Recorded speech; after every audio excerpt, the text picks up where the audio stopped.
আসসালামু আলাইকুম। পুডিং বানাতে 4টি উপকরণ লাগে। এখানে আমি একটি বাটি নিয়ে নিছি। বাটিতে 1 কাপ পরিমাণ দুধ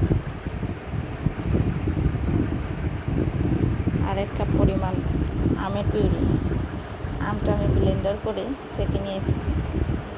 প্রতিটা আমে আঁশ থাকে, আঁশ ছাড়িয়ে নিতে হবে। আঁশ না ছাড়ালে পুডিং ভালো হয় না। তারপরে আমি দিয়ে দেব আধা কাপ পরিমাণ চিনি।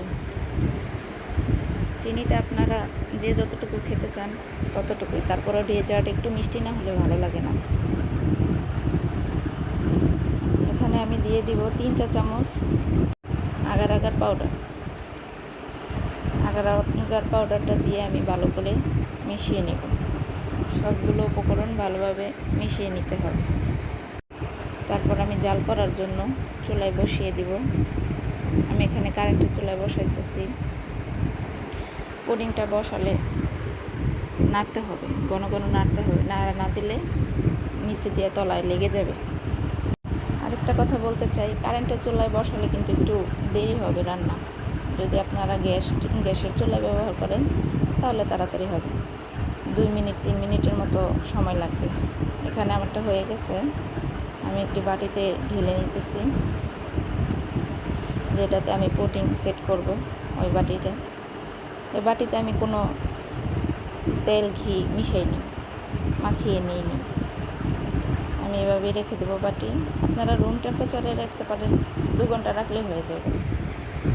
আমি এখন এটা ফ্রিজে রেখে দিলাম। 2 ঘন্টা পর ফিরে আসলাম। আমার পুডিং রেডি, সেট হয়ে গেছে। দেখুন কি সুন্দর।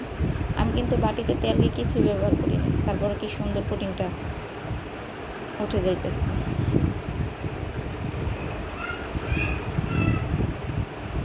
লাইটের কারণে পুডিংয়ের কালার এরকম দেখা যাইতেছে। পুডিংয়ের কালারটা কিন্তু খুব সুন্দর হয়েছে বাস্তবে। আমি একটি প্লেটে ঢেলে নেব।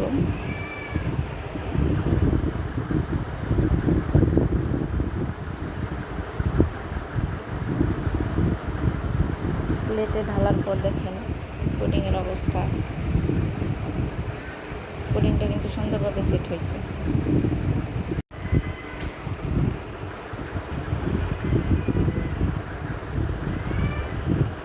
আমি একটু আপনাদের কেটে দেখাচ্ছি।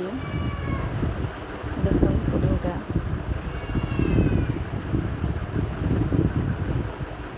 কেটে নিচ্ছি।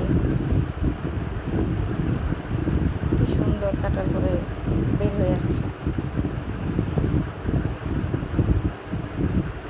এখানে আমার 2 ছেলে দাঁড়িয়ে আছে, বলতেছে আম্মা আমাকে দাও, আমাকে দাও। আমি দিলাম। জিজ্ঞাসা করলাম কেমন হয়েছে। ওরা বলতেছে খুব ভালো লাগছে। ভালো থাকবে।